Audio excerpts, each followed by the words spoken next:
बूढ़े पति पत्नी की दुख भरी कहानी। दोस्तों, आज की कहानी काफी ज्यादा इमोशनल है क्योंकि इसमें बूढ़े पति पत्नी के दुख भरे जीवन के बारे में एक नौजवान लड़का अपना नजरिया शेयर कर रहा है। मेरा नाम प्रशांत है। मुझे गांव के घर से काफी दूर की बड़ी सिटी में नई नौकरी मिली थी। इस शहर में भाड़े का घर लेकर रहने लगा। पड़ोसी के तौर पर घर के सामने ही एक घर था जिसमें एक बुजुर्ग जोड़ा रहता था। दोनों बिल्कुल अकेले थे, मतलब ना कोई बेटा, ना बेटी, ना नाती, ना पोते, यानी कि संयुक्त परिवार नहीं था। मैं एक संयुक्त परिवार का सदस्य था, इसलिए मुझे अक्सर उनके बारे में विचार आते रहते थे। मुझे देखकर बुरा लगता है, इतनी उम्र होने के बाद भी उनकी देखभाल करने वाला कोई भी उनके साथ नहीं है। जब मैं सुबह ऑफिस के लिए निकलता था तो देखता था कि दादी जी अपने कपकपाते हुए हाथों से दादाजी को चाय देती थी। वैसे ही कपकपाते हाथों में कप लिए दादाजी चाय पीते थे। वहाँ पर रहते हुए कुछ दिन होने के बाद मुझे पता चला कि ये दोनों मिलजुल के धीरे धीरे घर के सारे काम करते थे। कोई भी उनसे जाकर बात नहीं करता। इतने दिनों में मैंने उनकी आवाज तक नहीं सुनी थी। जब मैं शाम को ऑफिस से घर आता था तब दोनों को घर के आंगन में बैठा पाता था और उन दोनों के ही चेहरों पर थकान साफ साफ पड़ पाता था।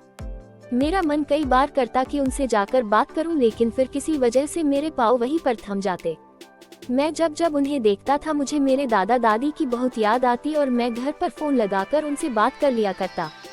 एक संडे जब मुझे ऑफिस में छुट्टी थी तो मैंने देखा दादी जी काम कर रही थी, लेकिन उन्हें रोज की अपेक्षा आज काम करने में कुछ ज्यादा ही तकलीफ हो रही थी। मैंने उनके पास जाकर पूछा कि दादी जी, आपकी तबीयत तो ठीक है ना? क्या मैं आपकी कोई मदद कर सकता हूँ?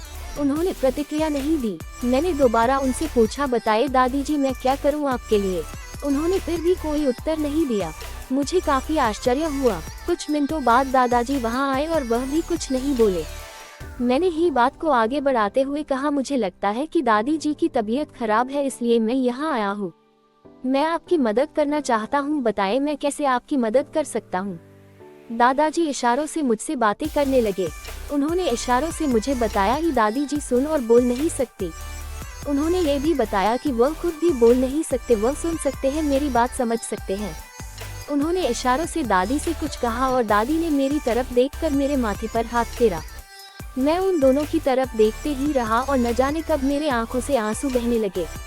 उस दिन के बाद जब जब मुझे समय मिलता मैं उनके पास चला जाता। वह मुझ पर बहुत प्यार बरसाते। अब तो मुझे उनके इशारे की मीठी भाषा भी बहुत अच्छे से समझ में आने लगी थी। एक दिन मैंने दादाजी से पूछा कि वह अकेले क्यों रहते हैं, क्या उन्हें कोई औलाद नहीं है? दादाजी ने दादी को इशारे से समझाया कि मैंने उनसे क्या पूछा। फिर दोनों मेरा हाथ पकड़कर मुझे आंगन में ले आए और अपने आंखों के आंसू पोंछे और उंगली का इशारा करते हुए एक साइकिल मुझे दिखाई।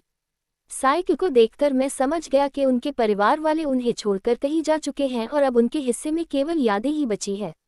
उन्हें रोता हुआ देखकर मैं भावुक हो गया और मैंने दोनों को गले से लगा लिया।